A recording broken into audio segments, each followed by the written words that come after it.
All right, so you're tuned in, you follow the news, you see what's going on, and you want to get below the surface, right? That's it, trying to see the bigger picture. Yeah, so in this deep dive, we're going to be looking at something that's been getting a lot of attention lately, and that is the increasing political activities of Elon Musk.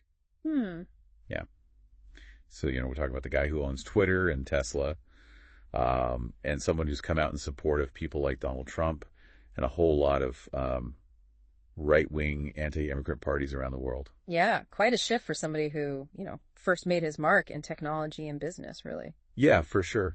So what we want to do in this deep dive is we want to figure out what can we learn from these political moves by Musk? Like, what can they tell us about the bigger picture? And more importantly, what does it mean for you? Yeah, and to help us do that, we'll be drawing on some analysis that looks at, the economic and social consequences of massive wealth inequality and how that kind of wealth intersects with the political strategies of, super rich people. Okay, so let's dig into this a bit. Yeah.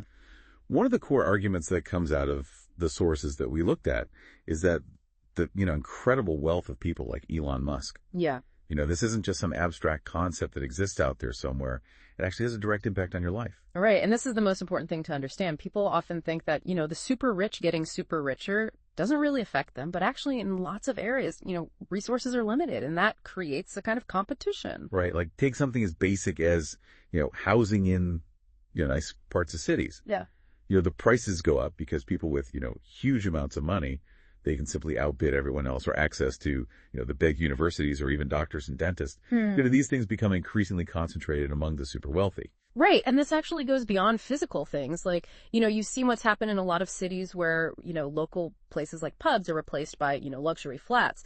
What the sources tell us is that this kind of concentrated spending power, it can actually warp development plans for whole cities and prioritize luxury over things that people actually need. And this totally reshapes communities in a way that really hurts most people. And this leads to a really important question that the sources really try to answer. And that is, how does this play out in terms of our political system?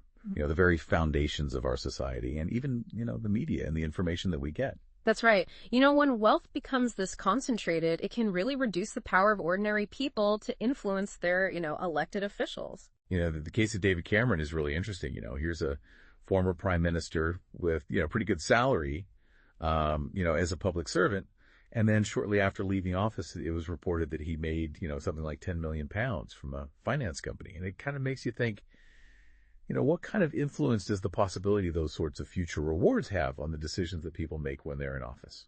Exactly. You have to ask, where do people's loyalties really lie?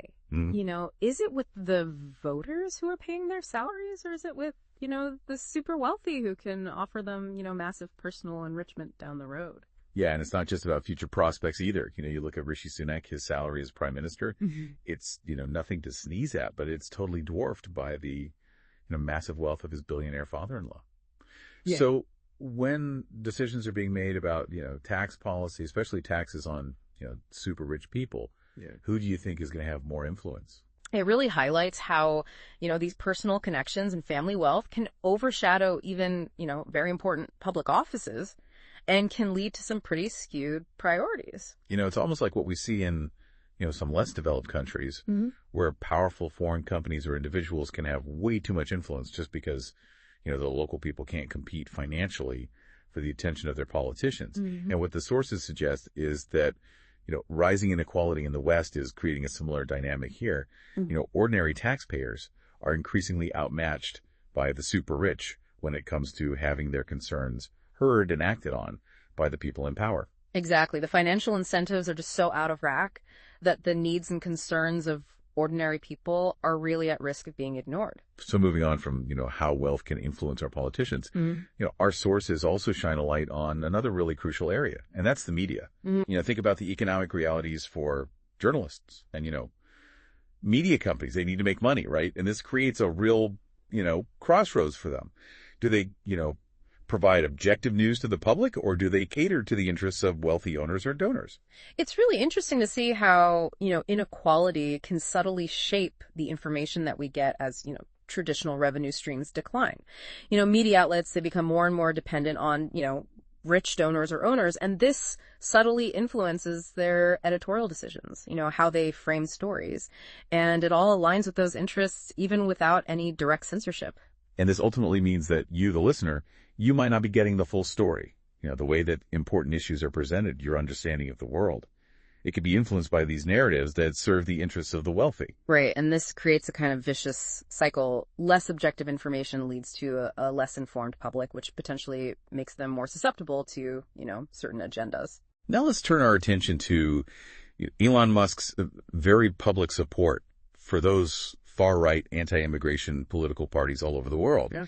And the sources we've looked at, they suggest a very specific motivation for this, and that is to redirect attention away from the issue of rising wealth inequality as, the main driver of declining living standards for most people. Right. If you connect this to the bigger picture, it becomes really clear, when people are struggling economically, they want to know why, and they want solutions. And this opens the door for different explanations. For sure.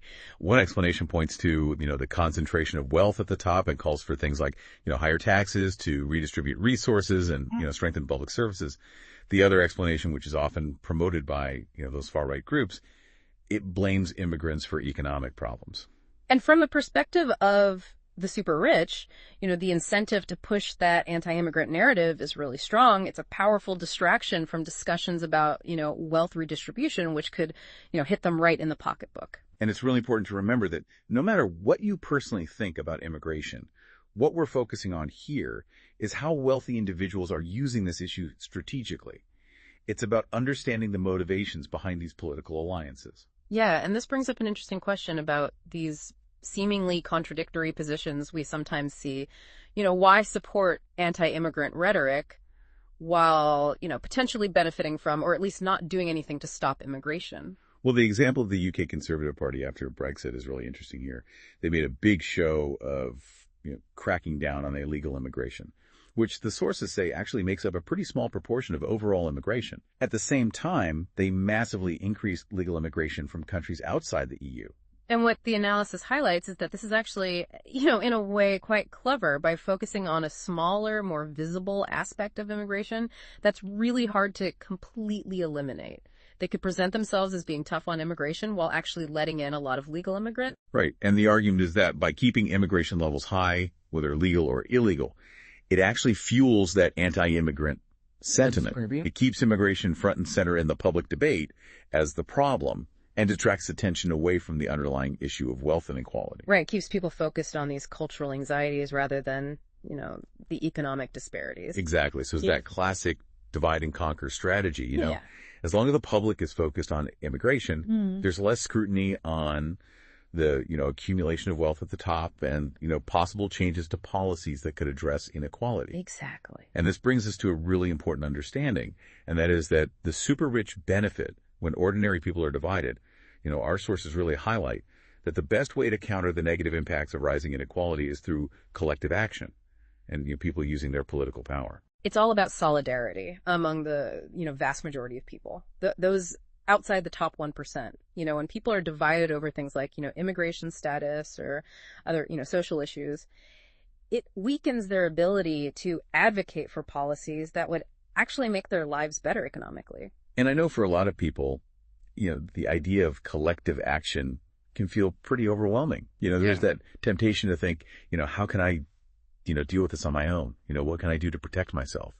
And it's kind of like that Squid Game analogy. Everyone's competing against each other for this tiny prize while the whole game is rigged against them. Yeah, that's a really good analogy. The idea of individual success is really appealing, but when the system is fundamentally unfair, relying on individual solutions just doesn't work for most people. Yeah, the takeaway here is that as inequality grows, more and more people are going to lose out.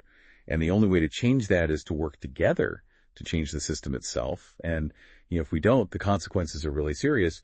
You'll see less political representation. You'll get biased information that shapes your understanding of the world. And it'll be harder and harder to access essential resources. It all comes down to recognizing that most people have shared interests and that collective action is the most powerful way to tackle these big issues like wealth inequality. So to sum it all up, Elon Musk's actions, They give us a really clear example of how extreme wealth inequality isn't some abstract problem. It has real consequences for you, from, competing for basic necessities to the influence it has on our politics and the media. Yeah, and the key is to look beyond, the easy answers that we often hear. And on that note, here's something to think about as you go about your day. Think about the messages that you get every day, in the news. You read the social media, you scroll through the conversations, you hear about politics. Who benefits from those messages? Are they really addressing the fundamental challenges we face as a society? Or are they trying to distract you from something else? It's worth thinking critically about the information you're getting and thinking about, whose interests are really being served. That's right. Okay, well, thanks for joining us for this deep dive into, the world of Elon Musk's political activities and, what they tell us about the bigger picture. We'll see you next time. See you later.